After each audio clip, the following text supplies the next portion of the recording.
Some sobering news for couples undergoing a specific type of fertility treatment. New study finds the expensive procedure may not help all couples trying to get pregnant. CBS 2's Dr. Max Gomez here now with the details. Doc?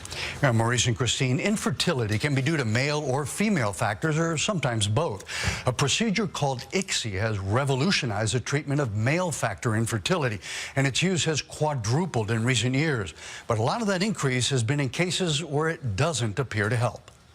Baby Luca arrived safely in this world after Regina Atsuki and her husband underwent several rounds of in vitro fertilization, or IVF.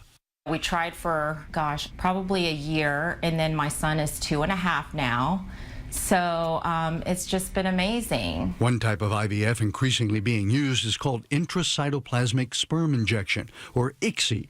It's mostly recommended where there are problems with the man's sperm or what's called male factor infertility. ICSI is a type of in vitro fertilization where a single sperm is injected into an egg, whereas for conventional IVF, the sperm is penetrating the egg on its own. Researchers examined ICSI procedures that used only fresh embryos, not frozen, and compared outcomes from the 5 most recent years against conventional IVF procedures. They also looked at whether or not male infertility was present in these cases.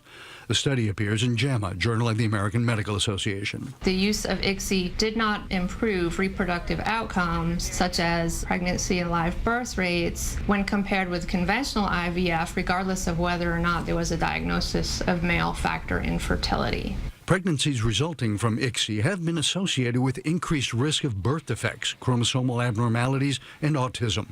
And despite the challenges, Luca's parents always stayed positive during the long wait for his arrival. He just makes me so happy, and he's just brought so much to our lives and so much joy. Most of the increased use of ICSI occurred in cases where there was no male factor infertility. And that's where the researchers say ICSI isn't worth the increased risk and expense because it doesn't seem to increase pregnancy rates. Maurice, Christine? Okay, Dr. Max, thank you.